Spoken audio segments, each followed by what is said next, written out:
मेघा बहुत दिन के बाद अपना सहेली से मिले ओकर गांव जात रहली।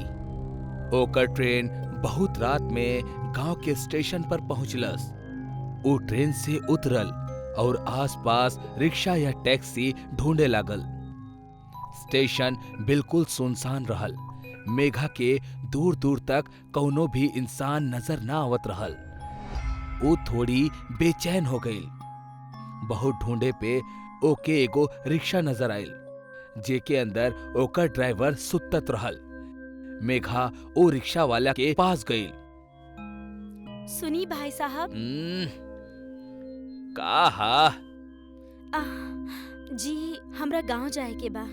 ड्राइवर आंख खोल के मेघा के तरफ देखलस और एकदम से डर के चिल्ला लागल, चुड़ैल चुड़ैल बाबा, चुड़ैल चुड़ैल, हमरा के ज्यादा, हम कुछ न कले बानी। चिल्लात चिल्लात मेघा से दूर जाए लागल। ई आप का करल बानी? आप डरी मत, हम कौनो चुड़ैल नहीं खी। रुकी। ड्राइवर शांत होके धीरे धीरे मेघा के पास आए लगल। आप चुड़ैल ना बानी त के बानी? हम शहर से आइल बानी। ए गांव में हमार सहेली रहेली। का आप हमरा के गांव तक छोड़ सकेनी? अगर हम आपके गांव तक छोड़ देनी तो वो चुड़ैल हमरा के कबो ना छोड़ी। चुड़ैल? कवन चुड़ैल? लाल साड़ी वाली चुड़ैल। आप फिकर मत करी, हम आपके साथे बानी। चली आप साथ बानी तब तो डर लग रहा बा। आप लाल रंग पहनले बानी, जौन चुड़ैल के बिल्कुल पसंद नहीं खे। गांव में अगर केहू भी लाल रंग के कपड़ा पहने ला त चुड़ैल ओकर शरीर के 2 टुकड़ा में फाड़ के जमीन में गाड़ देवेली। ये सब सुन के मेघा थोड़ा डर गई, पर फिर अपना आप के संभालत हुए कहलस, देखी बात के समझी। इतना रात के हम चल के ना जा सकेनी और ऐजा दोसर रिक्शा भी नहीं खे। चाहे तो ज्यादा पैसा ले ली, बाकी प्लीज ये जैसे चली। ठीक बा, पर हम आपके गांव के बाहर एगो मंदिर हा, उहे तक छोड़ब, आगे आपके खुद जाए के होखी। ठीक बा, चली। मेघा नाखुशी से मान गईल और दोनों गांव के तरफ निकल गईले। कुछ ही देर में वो मंदिर के पास पहुंच गईले। मेघा ड्राइवर के पैसा देहलस और ड्राइवर मंदिर में हाथ जोड़ के वहां से निकल गईल। मेघा अकेली रह गईल। ओकरा गांव नजर आवत रहे, पर चुड़ैल के कहानी सुन के वो थोड़ा सा डर गईल रहली, पर हिम्मत का के वो गांव के तरफ बढ़े लागल। मेघा सड़क पे चलत रहली। उतने में ओकरा पीछे केहू के आहट सुनाई देहलस। वो घबरा के पीछे देखलस तो वहां केहू न रहल। ओकर ध्यान जमीन की ओर गईल और डर के मारे ओकर पसीना छूटे लागल। जमीन पे खून से रंगल पैर के निशान रहल, जौन ओकर पीछे पीछे चलत रहल। मेघा अपन पैर उठाकर देखलस ता वो बिल्कुल साफ रहल। मेघा डर के उल्टे पांव चलब शुरू कर देहलस, पर वो पैर के निशान ओकर पीछा करे लागल। मेघा रुक गई। वो निशान चलत चलत ओकर बगल में आके रुक गई। मेघा वहां से जाए खातिर मुड़लस और जैसे ही वो मुड़ल, ओकर कंधा पे एगो खून से लथपथ हाथ पड़ल। मेघा इतना डर गई कि वो चिल्लात चिल्लात गांव के तरफ भागे लागल। मेघा चिल्लात चिल्लात गांव में पहुंचलस। हमरा के बचावा, ना तई चुड़ैल हमरा के मार डाली। हमरा के बचावा। बहुत से लोग अपना घर से बाहर आ गईले। मेघा के सहेली भी बाहर आ गई। मेघा अपना सहेली के ओकरा घर से बाहर आवत दिखलस और पूरा ताकत से वो घर के अंदर भागे लागल। ओकर सहेली भी ओकर पीछे पीछे भागत अंदर गई। तू लाल रंग पहन के काहे आइल बाड़ू गाँव में? गलती हमार ही बा, तोरा बुलावे के ही ना चाहत रहे। एगो काम करा, तू भाग जाई गाँव से, ना तई चुड़ैल तहरा के ना छोड़ी। हमार पति की तरह तहरा के भी मार डाली। वो दोनों घर में बात करत रहले, तब बे चुड़ैल के खून से लथपथ एगो हाथ दरवाजा तोड़ के अंदर आ गई और मेघा के घसीट के बाहर ले जाए लागल। चुड़ैल के हाथ मेघा के घसीट के घर से बाहर फेंक देलस। ओकरा कुछ समझ ना आवत रहे कि ई हो का रहल बा। गांव वाले मेघा के देखे के खातिर ओकर पास जाए लगले। मेघा के ऊपर लाल रोशनी में लाल साड़ी वाली चुड़ैल दिखे लागल। गांव वाले रुक गए और अपन घर के तरफ भागे लगले।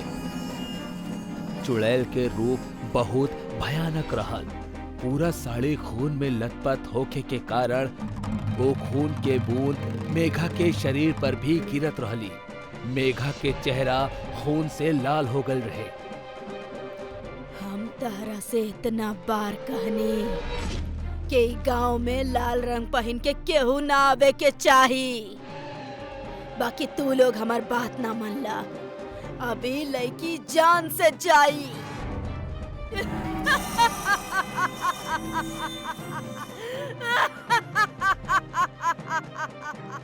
इतना कह के वो चुड़ैल भयानक हंसी हंसे लागल। चुड़ैल के देख के मेघा भागे लगली। मेघा के भागत देख चुड़ैल अपन हाथ लंबा कैलस और ओकरा हवा में उठा देलस। चुड़ैल मेघा के अपना सर के ऊपर उठा लेलस और ओकर शरीर के बीच में से फाड़े लागल। जैसे जैसे मेघा के शरीर के दो टुकड़ा होखत रहे, वैसे वैसे मेघा के गरम खून चुड़ैल के सिर पर से पूरा शरीर पे फैले लागल।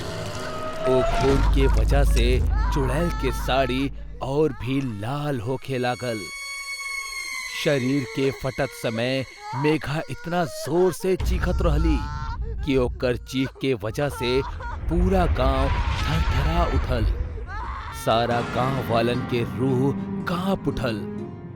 अंत में मेघा के शरीर के टू टुकड़ा हो गए और वो वहीजा हवा में लटके लागल। चुड़ैल जोर से हंसे लागल।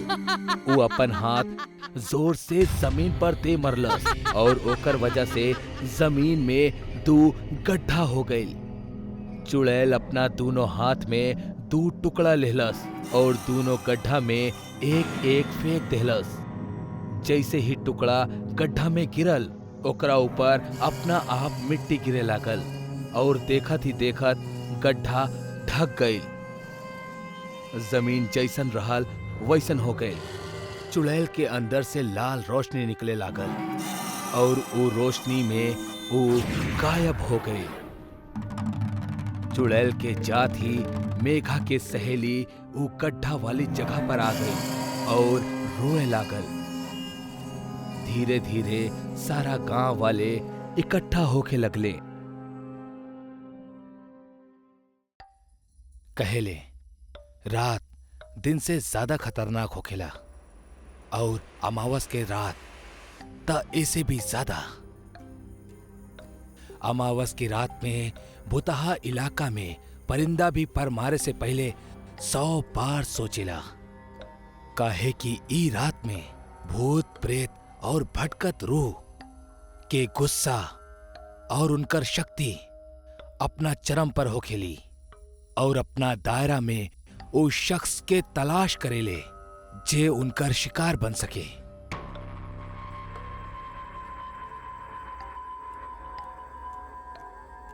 दादाजी, ई भूत ऊत कुछो ना होखेला। रउआ समझी, अगर कल हम शाम तक शहर ना पहुंचब तो हमार बॉस हमके नौकरी से निकाल दी। देखा बेटा, जॉब तोहरा के दूसरों मिल जाई, लेकिन जिंदगी ना। हम कहा तानी आज रात रुक जा, काहे कि आज अमावस के रात बा और आज भटकत रूह शिकार करे खातिर पागल होखेली। दादाजी, अब रउआ हमके गुस्सा होके पे मजबूर मत करी और जाए दी ना, हमके कुछो ना होई।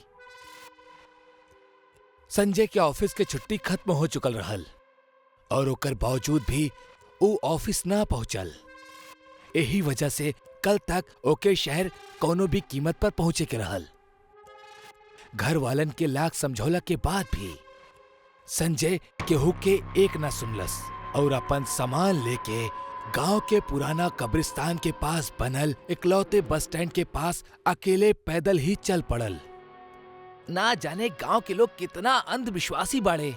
पता ना का कहानी बनावेले।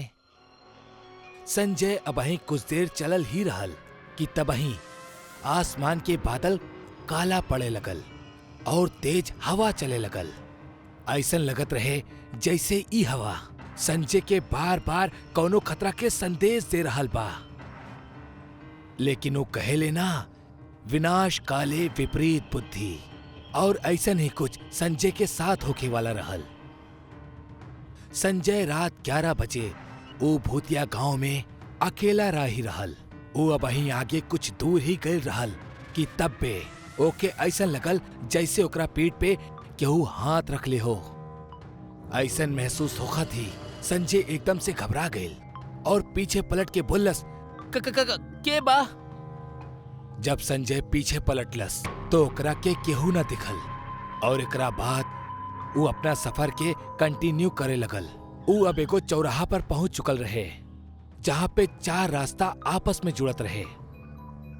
संजय के चौराहा से सीधा सामने के रास्ता पे एगो आदमी दिखल जे शॉल लपेटे रहलस। ओके देख के संजय के थोड़ा हिचक भय कि भला ई शख्स इतनी रात में बेवजह मूर्ति के समान रोड पर का कर रहल बा।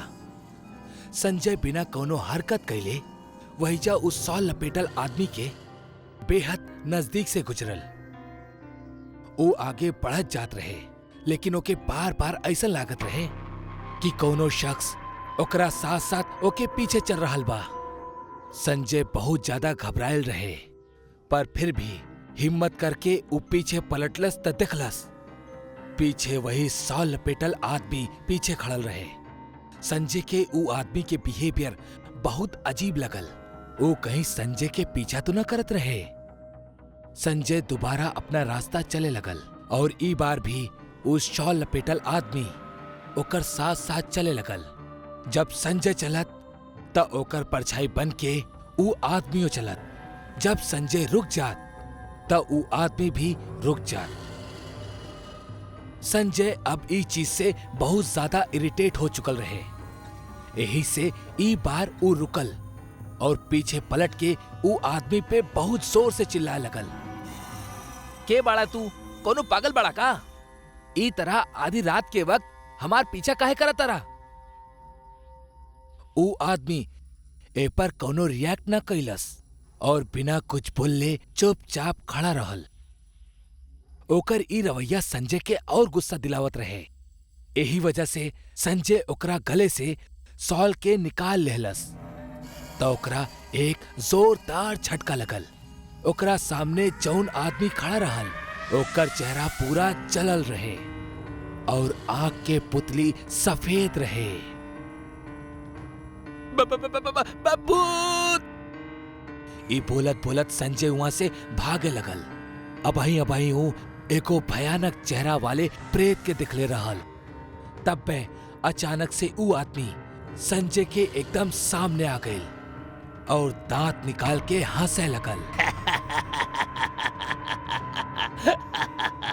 मारते हब तो के तोहार हिम्मत कैसे भइल हमार असली चेहरा के घूरे के और हमार शॉल निकालने के?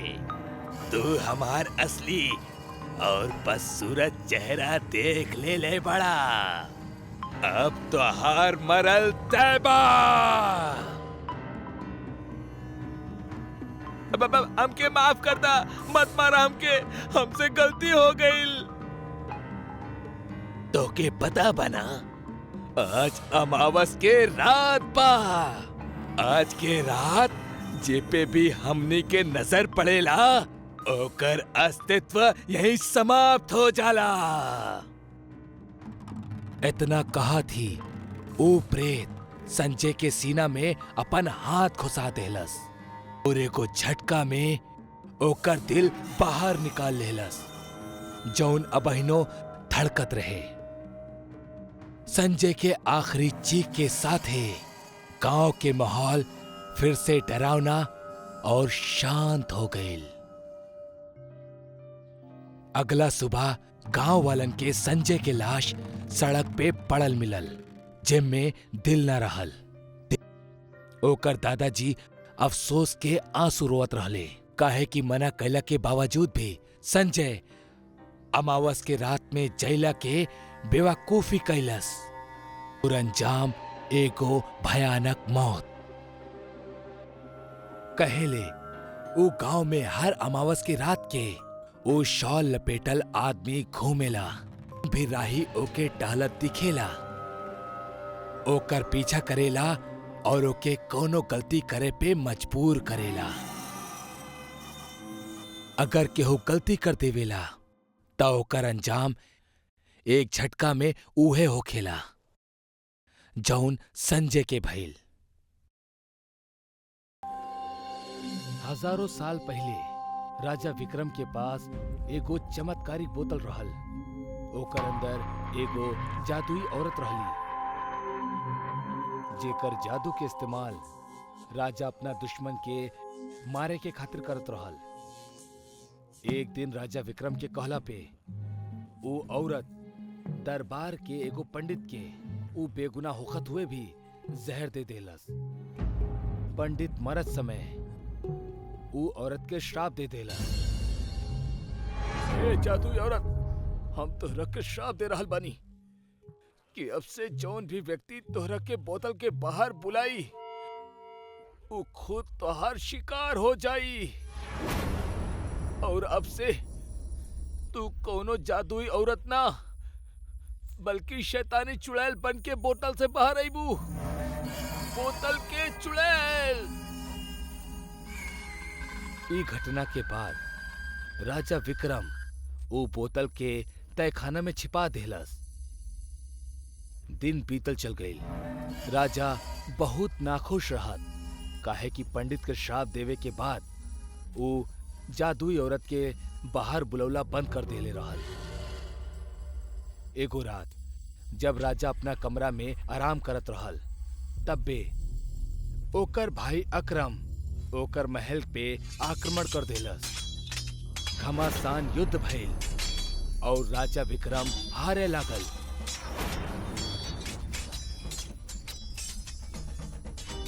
अब ओकरा से रहा न गइल और वो बोतल ढूंढे खातिर तहखाना के तरफ भागे लागल। बोतल तहखाना के एकदम अंदर छिपाल रहल। राजा वो बोतल के लेहलस और खोले ही जात रहल कि एकदम से रुक गइल। ओकरा पंडित के श्राप याद आ गइल और वो डर गइल। पर थोड़ी देर बाद वो हिम्मत क के वो बोतल खोले के तय कैलस। वो एगो हाथ में बोतल पकड़लस और दूसरा हाथ से बोतल के मुंह पे मारे लागल। कुछ ही देर बाद बोतल में हलचल शुरू हो गई। राजा के लागल कि अब जादुई औरत फिर से बाहर आ जाई, पर अचानक बोतल के रंग बदल गई और देखत ही देखत बोतल से धुआं निकले लागल। राजा विक्रम एकर बिल्कुल भी उम्मीद ना कैले रहल। अरे ई का हो रहल बा? ऐसा तो पहले कबो ना होकत रहल।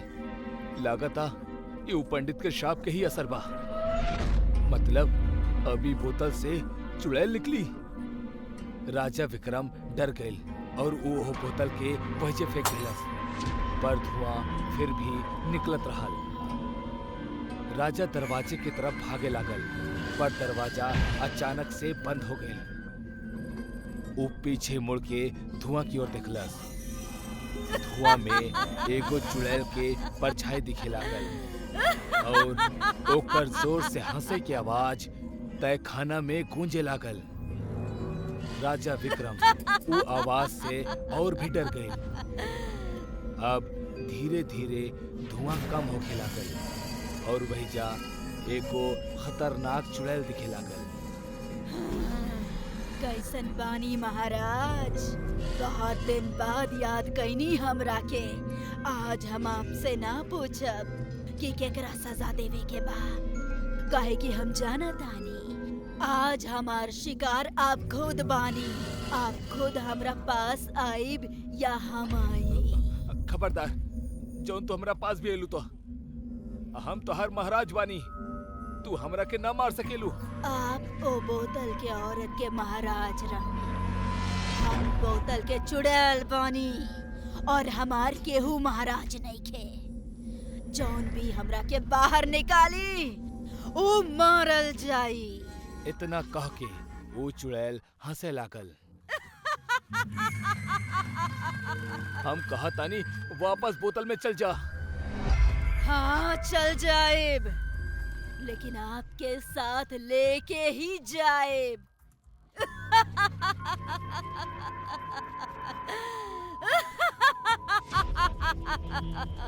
चुड़ैल एकदम से राजा के पास गई और अपना हाथ से ओकरा जकड़ लेलस। राजा निकले के बहुत कोशिश कैलस पर वो निकल ना पाई। चुड़ैल फिर से धुआं बन गई और राजा के लेके वो बोतल में चल गई। बोतल पहले जैसे होके वही जे तहखाना में पड़ल रहली। बाहर दरबार में अकरम के नया राजा घोषित कर दिहल गई। राजा विक्रम ही राज्य छोड़ के भाग गइल बा। काहे कि अगर वो ना भागत त निश्चित ही वो हमरा हाथ से मारा जाए। प्रधान जी, राज्य के प्रधान आगे आवेला। अब हम नया बोतल के देखल चाहतानी जेकर मदद से विक्रम इतना लड़ाई जितले बा। हम जादुई औरत के करिश्मा देखल चाहतानी। महाराज, वो बोतल के श्राप दिहल गइल बा। जे केहू भी वो बोतल के खोली वो चुड़ैल के हाथ से मारल जाई। ये जरूर झूठ बोल रहल बा। ये ना चाहता कि हम वो बोतल के देखें। हम कुछ ना सुनल चाहता नहीं। जा और बोतल लेके आवा। प्रधान दो सैनिक के इशारा कैलस और वो तुरंत जाके तहखाना से बोतल लेके अइले। सैनिक प्रधान के हाथ में बोतल देलस और प्रधान राजा अकरम के। अकरम बोतल ध्यान से दिखलस और फिर से प्रधान के देत देत कहलस, बाहर निकला ओकरा। प्रधान डर गई और डरत डरत कहलस, क्षमा करी महाराज, लेकिन हम ना जानिला। राजा विक्रम हमनी के कबो ना बतौले। हम सब जानिला।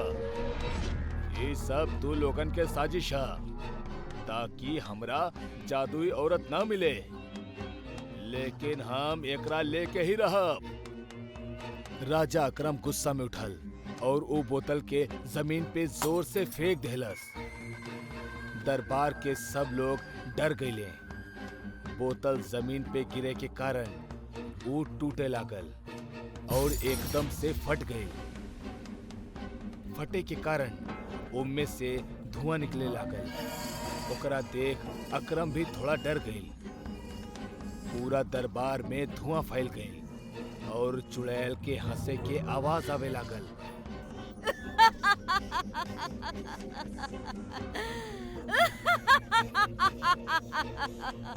धुआं के हटत ही जमीन पे राजा विक्रम के लाश दिखाई देलस और ओके ऊपर पैर रख के एगो चुड़ैल खड़ी रहली। वो चुड़ैल के देख के दरबार के सब लोग डर गए और महल के बाहर भागे लगले। एगो और शिकार। चुड़ैल राजा अकरम के उठा लेलस और ओकर तलवार के लेके ओकर सिर धड़ से अलग कर देलस। चुड़ैल तलवार में राजा अकरम के सिर के फसौलस और सिंहासन पे रख देलस। चुड़ैल उड़ के बाहर आइल और अपना मुंह से आग बरसा के पूरा महल के आग लगा देलस। महल जल के खाक होके लागल। चुड़ैल खुले आसमान में उड़े लागल। चुड़ैल के बोतल टूटला की वजह से वो अब आजाद हो चुकल रहली और अब जे भी ओकर रास्ता में आई वो ओकरा के मारे लागल रहली।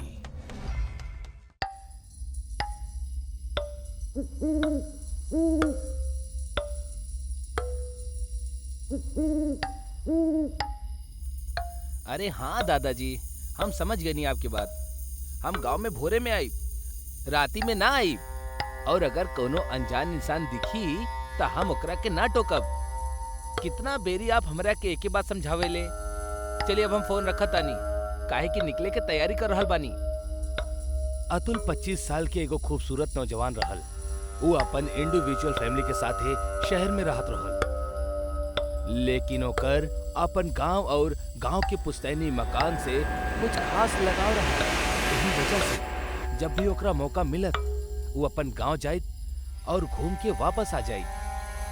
अतुल आज करीब 3 साल के बाद अपन गांव जात रहल, जहां वो हाल ही में फैलल एगो दहशत से पूरी तरह अनजान रहल।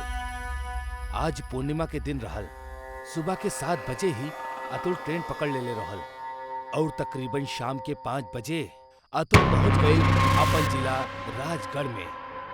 यहाँ से होकर गांव करीब 5 किलोमीटर दूर रहल। अतुल स्टेशन पर उतरेला और बाहर निकल के अपना गांव जाए खातिर सवारी के तलाश करेला, लेकिन वो ये देख के हैरान रह जाला कि वहाँ मौजूद एक भी सवारी राजगढ़ जिला के कौना भी गांव जाए खातिर तैयार ना रहल। तब बे अतुल एगो टांगे वाला से बात करेला। अरे ओ भैया, सुना जरा, कि तू लोग गांव में जाए खातिर काहे तैयार ना बड़ा? कोनो भूत प्रेत बका भैया? अरे कहाँ से आयल बड़ा भैया? का तोहरा राजगढ़ के 14 गांव में फैलल दहशत के बारे में नहीं मालूम? तू ये का बात के गोल गोल घुमा रहल बड़ा? साफ साफ बतावा ना, आखिर बात का बा? अरे भाई साहब, ये वक्त वो किस्से के जिक्र करे में भी डर लागेला। बस इतना समझला, आज पूर्णिमा की रात था। वो सारा गांव अंदर से कब्रिस्तान के समान है, जकरा जमीन पे एक कदम रखे मात्र से तोहार मौत के रफ्तार तेज हो जाई। मत जइहा आज वहां। इतना कहा थी वो तांगा वाला घबरा के वहां से भाग जाला। अतुल वो तांगा वाले के कहल बात के समझे के कोशिश करेला, फिर खुद से बोल पड़ेला,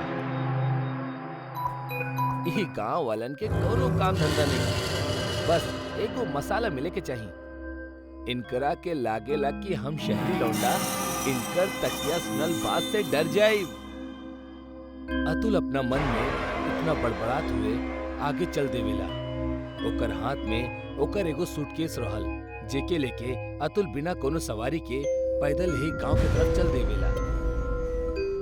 ओकर रास्ता भयानक जंगल से होकर गुजरे के रहल। अतुल के शुरुआती कुछ समय सही बीतल। वो सड़क के खत्म करत करत अब गांव के ऊ जंगल में दाखिल होने ही वाला रहल कि तब बे ओकर फोन बजे होला। अरे यार, दादाजी के फिर से कॉल। अतुल दादाजी के कॉल उठावेला। अतुल बेटा, सही सलामत बड़ा ना?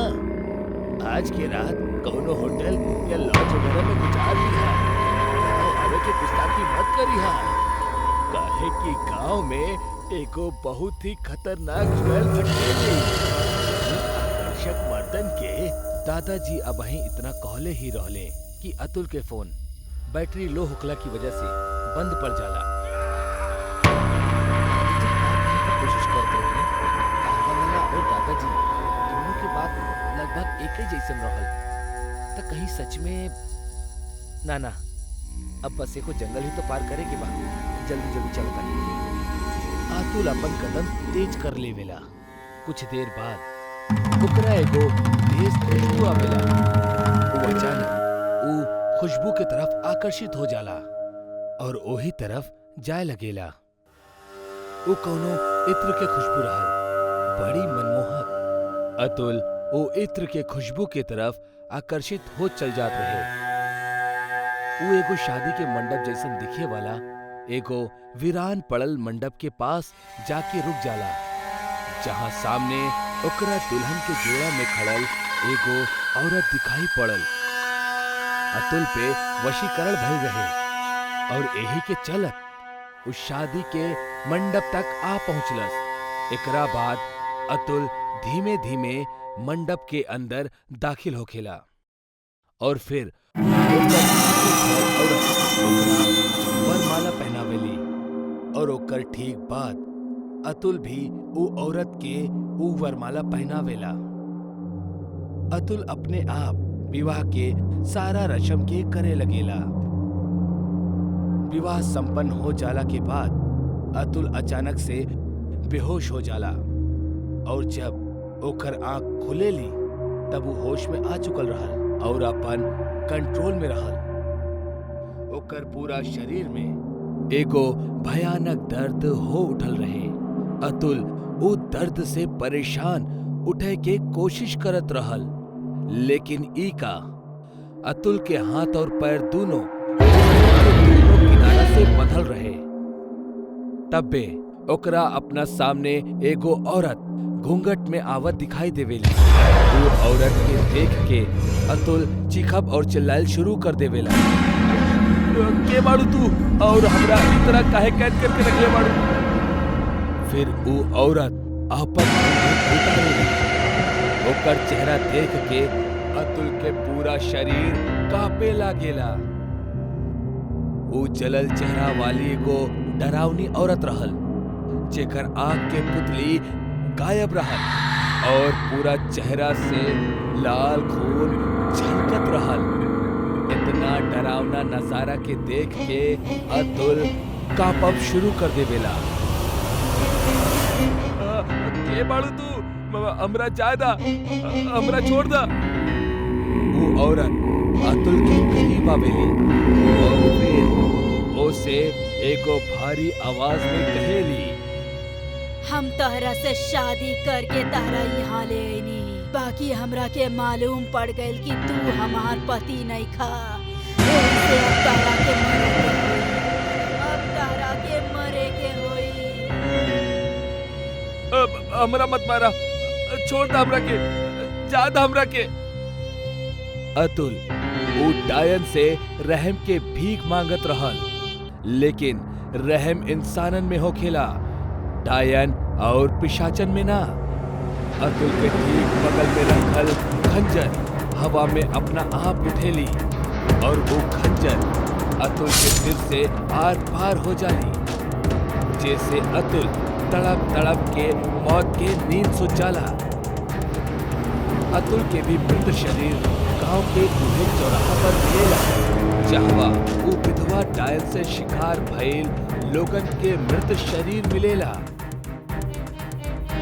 अतुल के लाश के बगल में कुछ लोग इकट्ठा भइल रहले और तब अतुल के दादाजी वहां पहुंच जाले और ओकर लाश देख के रोअब शुरू कर देवेले। अरे हम मना कैले रहनी, गांव में सूर्यास्त के बाद मत आइहा। ओ अभागन डायन जान ले ली। हम आगे कुछ बताई कि तब बे फोन कट गल रहे। हे भगवान, ये सब का हो गई? ये विधवा डायन की कहानी बहुत अलग है। गांव वालन के मुताबिक ऐसन डायन सिर्फ मर्दन के शिकार करेली और वो मर्दन के जौन जवान बाड़े और शादी के लायक बाड़े। विधवा डायन के दास्ता ई बयां करेली कि 2 साल पहले ओकर शादी भइल रहे। शादी के तकरीबन 1 महीना बाद तेज बिजली के झटका लगला की वजह से ओकर पति के मौत हो गई। शादी के 1 महीना बाद ही वो विधवा हो गई। बस यह शोक में वो खुद के जान ले लेलस। लेकिन कुछ लोग इहो बतावेले कि वो खुदकुशी ना कैलस, बल्कि गांव के ही कुछ वैशी दरिंदा लोग ओकर पति के ना होखे की मजबूरी की वजह से ओकरा घेर ले और ओकर बलात्कार क के ओकरा मौत के घाट उतार देले। अब आखिर में ये घटना के का सच है, ई त केहू के भी ठीक से नहीं खे पता। लेकिन लोगन के मुताबिक वो औरत के मरद ही वो एगो विधवा डायन के रूप में जन्म लेहलस और शाम ढलला के बाद वो राजगढ़ में छिप छिप के नजर रखेली और जैसे ही ओकरा कोनो जवान युवक दिखेला ओकरा अपना इत्र के वश में क के ओकरा से शादी कर लेवेली। और जब ओकरा पता चलेला कि ऊ ओकर पति नहीं खे तो ओकरा जान से मार देला। गांव के बाहर एगो छोटा सा होटल रहल, जेकर मालकिन एगो औरत रहली जौन हमेशा अपन मुंह छिपा के रखत रहली। गांव के कोनो भी आदमी वहीजा ना जात रहल, काहे कि पूरा दिन और रात ऊ औरत घर घर खाना के डिलीवरी करे जात रहली। पर एक दिन शाम ऊ औरत के होटल के बगल में अपन एगो होटल खोल देहलस। शाम दिन भर लोगन के होटल में खाना खिलाई और रात के घर पे फूड डिलीवर करत। ऊ डिलीवरी करे के खातिर मंगू और तानू ई दो आदमी रखले रहल। कुछ ही दिन बाद सारा लोग शाम के होटल में जाए लगले और औरत के होटल सूना पड़ गई। ओसे केहू भी फूड डिलीवरी ना लेत रहल। औरत के शाम पे बहुत गुस्सा आवे लागल। एक रात शाम अपना होटल में पैसा गिनत रहल, तब बे ओकरा दरवाजा पे एगो साया दिखाई देहलस। अरे के बा वहीजा? अरे केहू बोलत काहे नइखे? होटल बंद हो चुकल बा, कल सुबह यह। धीरे धीरे उ साया बड़ा होत गई और आखिर में वो औरत दरवाजा से अंदर आई। शाम वो औरत के देख के चौंक गई। ओह तू, बतावा का लेवे आयल बाड़ू? तोहार जान। का? अरे पागल हो गल बाड़ू का? चल जा, सुबह बात करब। आपन होटल बंद कर ना त मारल जाइबा। शाम डरत डरत कहलस, तू अकेली औरत हमरा के मरबू? जा जा, ना कर बंद। शाम के बात सुन के औरत के गुस्सा आ गई और वो आपन घूंघट उठा के आपन असली चेहरा शाम के दिखा देलस। ओकर चेहरा बेहद बदसूरत और खतरनाक लागत रहा। धीरे धीरे ओकर सारा शरीर भयानक दिखे लागल और वो औरत एगो चुड़ैल में बदल गई। वो चुड़ैल के देख शाम डर के भागे लागल। चुड़ैल ओकर पीछा कैलस, पर शाम रसोई घर में जाकर छिप गई। चुड़ैल ओकरा के ढूंढ के हवा में उछलस और जमीन पे पटक देलस। लोगन के खाना खिलावे के बहुत शौक बना तारा के, अब खुद भी खा। चुड़ैल बहुत गुस्सा में रहली। वो रसोई घर में जितना भी खाना रहा सारा शाम के खिलाव शुरू कर देला।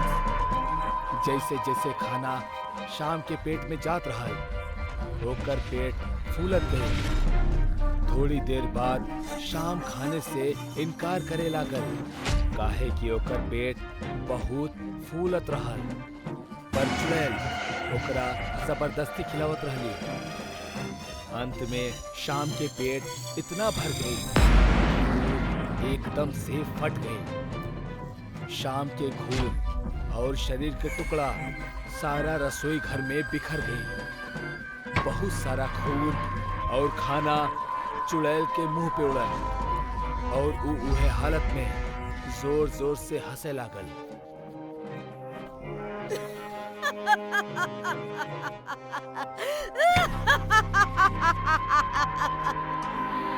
मंगू और तानू अपना अपना साइकिल पे फूड डिलीवरी करे गांव के तरफ बढ़त रहले। तब पे अचानक उनकरा सामने से एगो साया उनकर तरफ आवत दिखाई देलस। मंगू ई देख के डर गई। अरे सामने भूत बा, चला वापस चल जाओ। अबे भूत ना, गांव के ही केहू बा। खाना कब तक मिली ई पूछाइल होखी, चला। दोनों ही आगे बढ़त रहे और उस साया भी उनकर नजदीक आवत गई। कुछ देर बाद वो साया अचानक से गायब हो गए।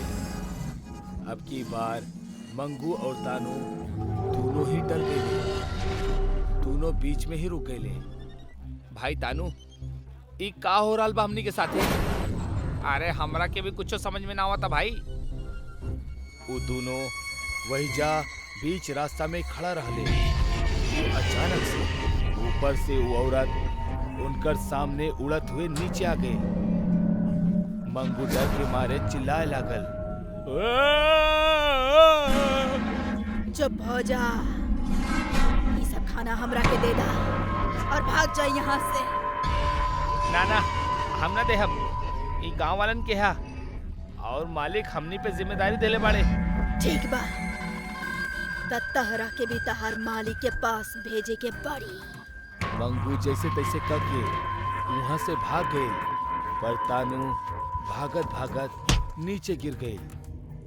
चुड़ैल तानू के मारे के खातिर आगे बढ़ल। चुड़ैल तानू के हवा में उठा लेलस और दोनों साइकिल ओकरा ऊपर दे मरलस। एकर वजह से तानू बहुत घायल हो गई, पर मरल ना।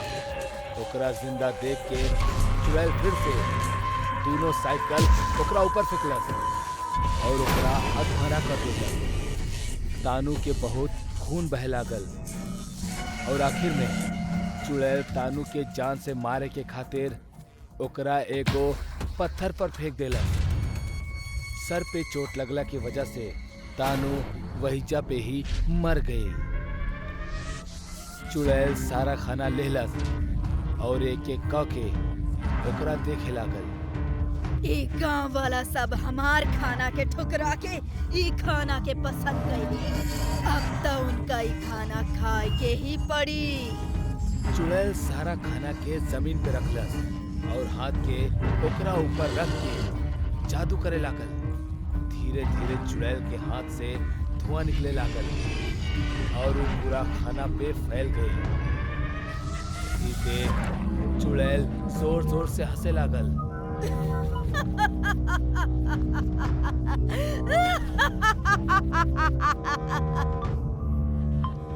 अब मजा आई। चुड़ैल वो सारा खाना लेके गांव में आ गई और एक एक घर के सामने आ पहुंचल। वो दरवाजा खटखटावे लागल। एगो आदमी वो दरवाजा खोललस। वो औरत के देख के चौंक गई। मगर हम तोरा से ना शाम से खाना मंगोले रहनी।